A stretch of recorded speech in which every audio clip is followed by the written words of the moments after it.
Black Hollow was the kind of town people forgot existed.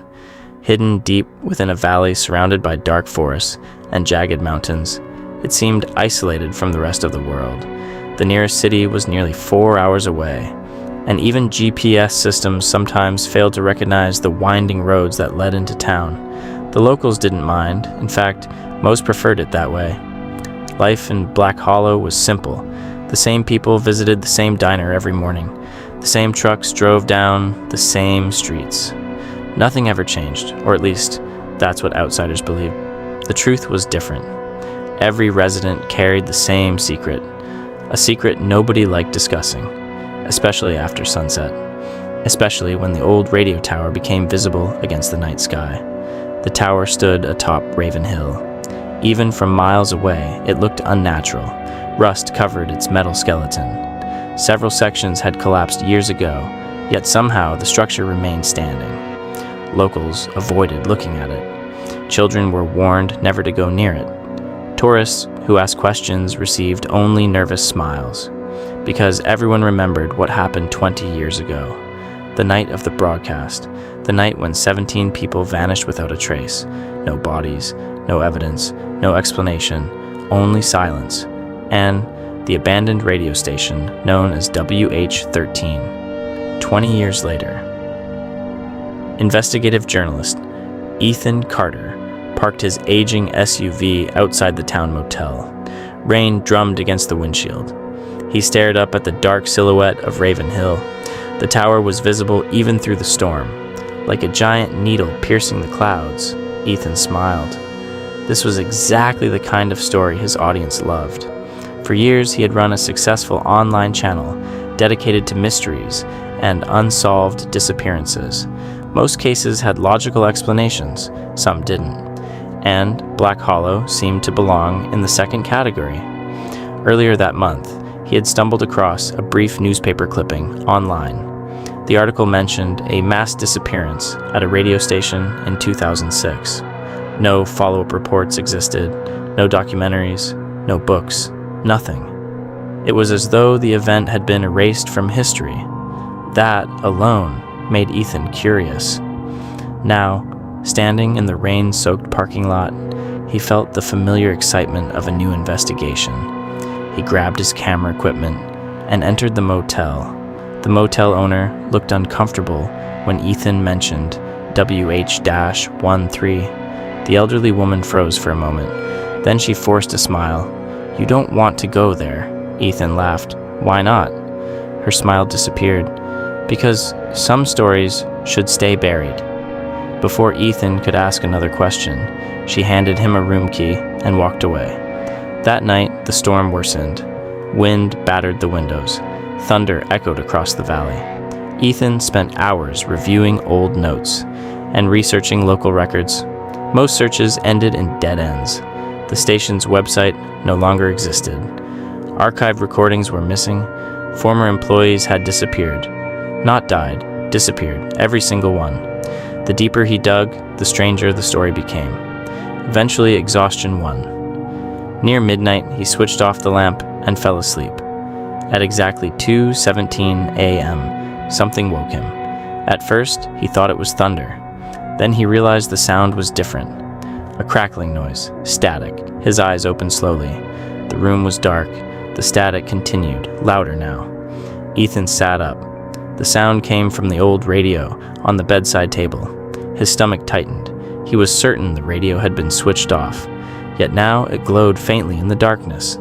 Static poured from its speaker. The noise filled every corner of the room. Then suddenly, a voice emerged, weak, distorted, terrified. "Can anyone hear me?" Ethan froze. Every hair on his arm stood up. The voice sounded real.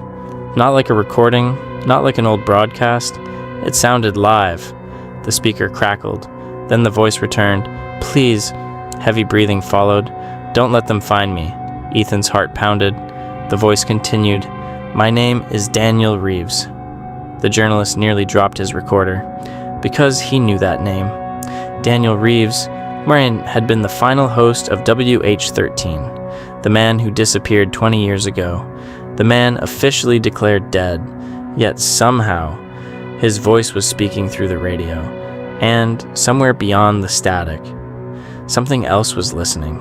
The storm outside Blackwood radio station had become a monster. Thunder shook the building like giant fists pounding on the walls. Rain crashed against the windows so hard that Ethan Reed could barely see the parking lot beyond the glass.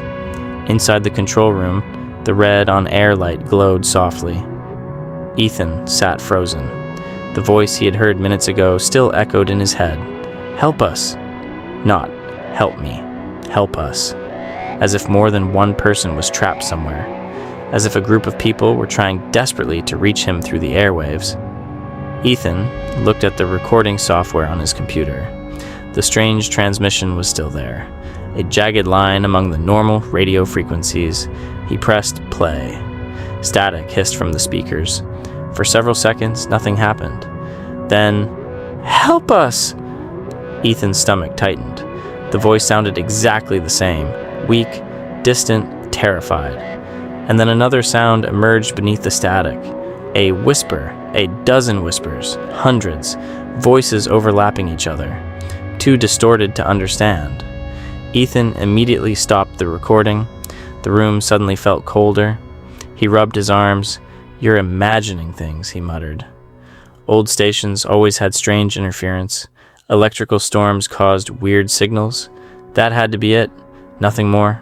Yet deep inside, he didn't believe it. He opened the station archives. Blackwood radio station had been operating for almost 60 years. Thousands of recordings were stored in digital files. If this was interference, maybe it had happened before. He searched for unusual broadcasts, nothing. Then he searched for emergency transmissions.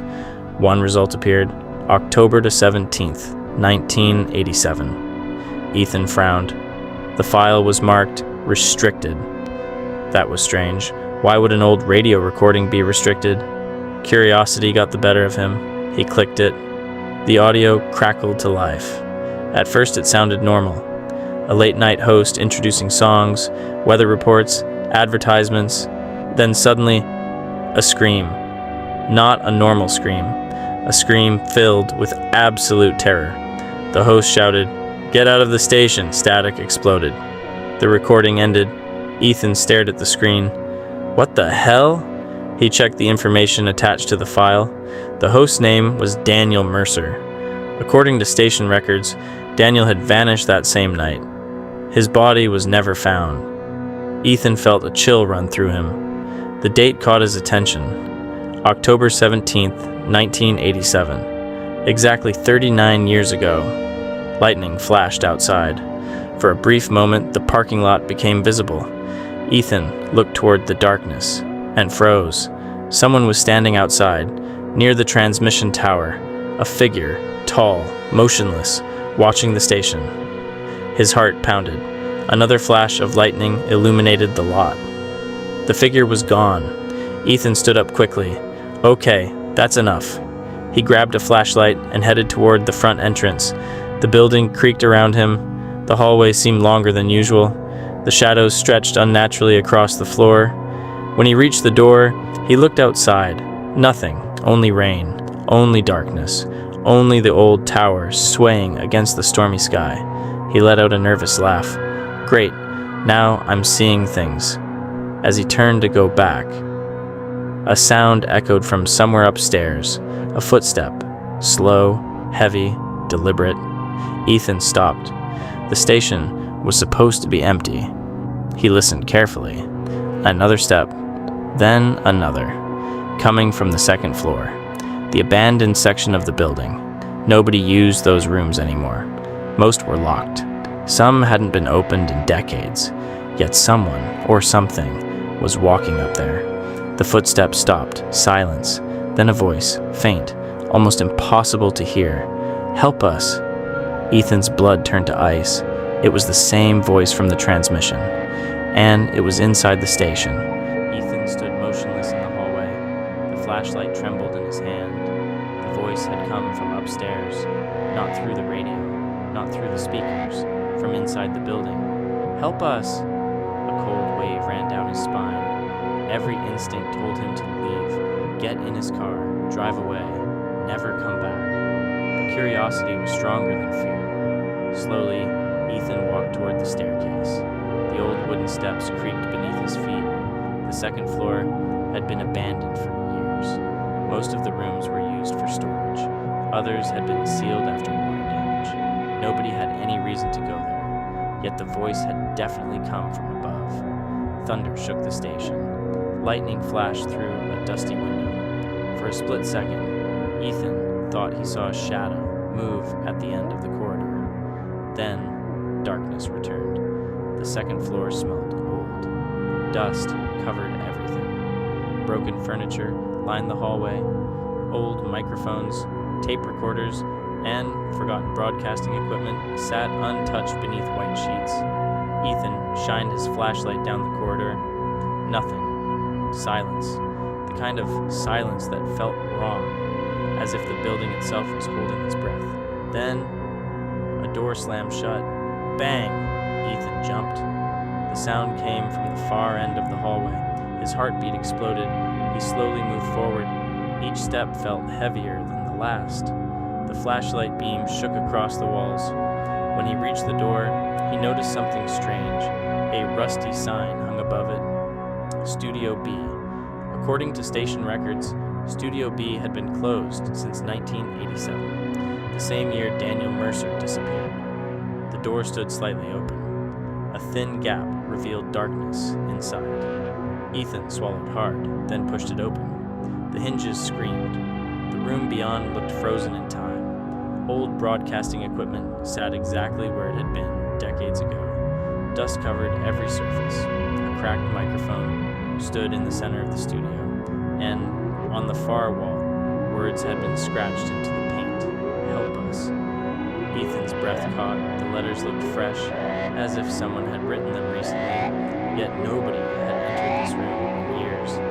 A sudden burst of static erupted from somewhere inside the studio. Ethan spun around. An ancient radio on a shelf had turned on by itself. The speaker crackled, then a voice emerged, weak, distorted, terrified. They're coming. Ethan froze. The voice continued. Don't let them find you. The transmission suddenly broke apart into static, then silence. Lightning flashed outside.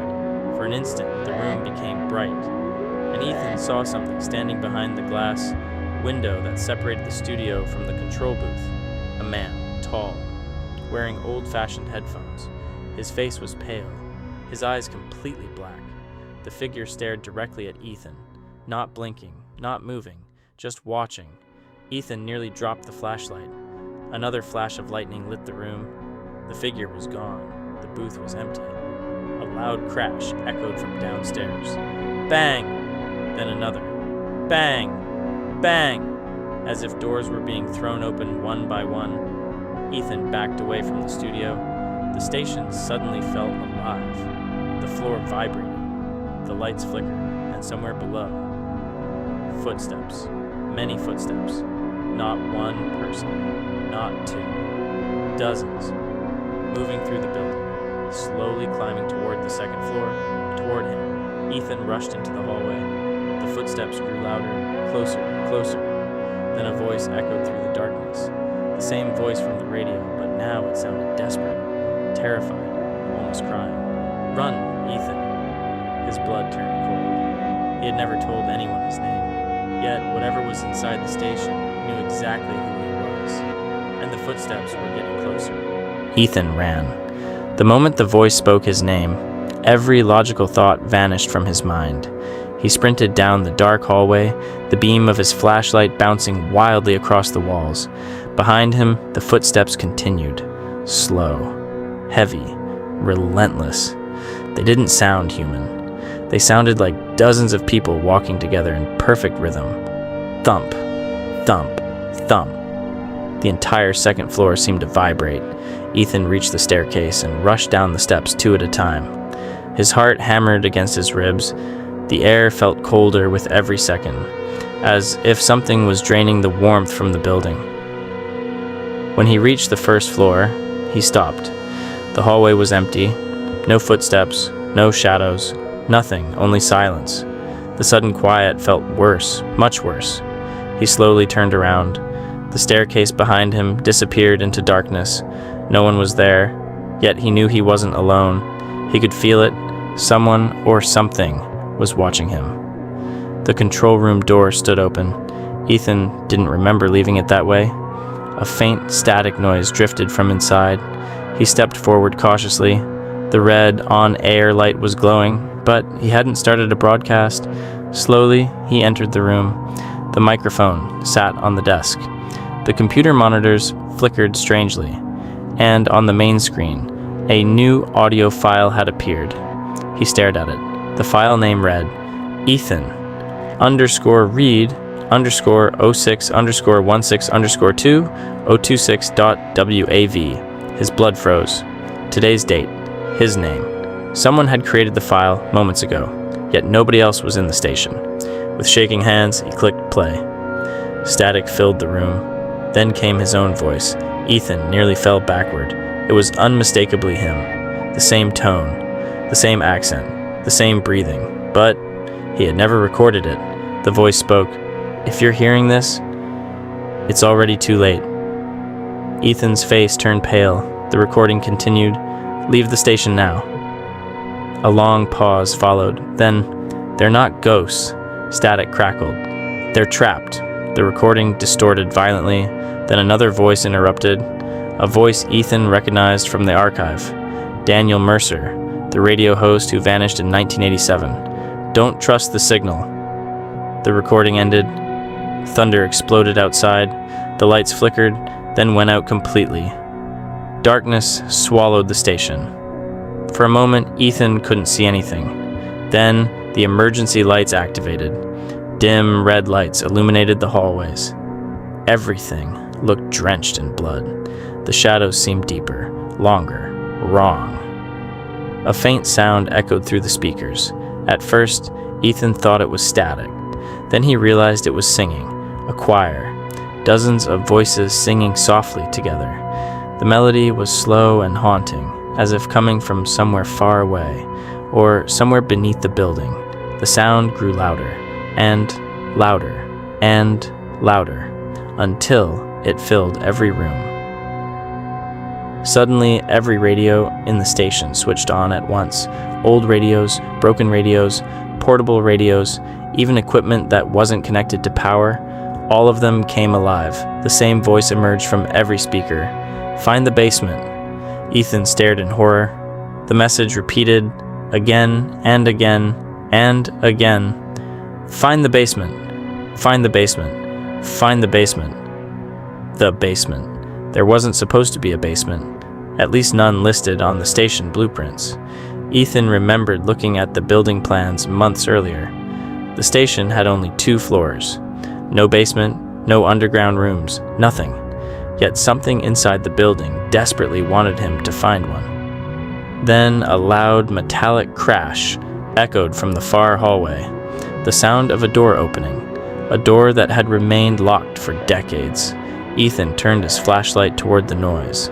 At the end of the corridor, partially hidden by darkness, stood a narrow metal door. He had never seen it before, not once, not in all the years he'd worked at the station. The door stood slightly open. A cold draft flowed from the darkness beyond, and faintly, from somewhere below, came a whisper.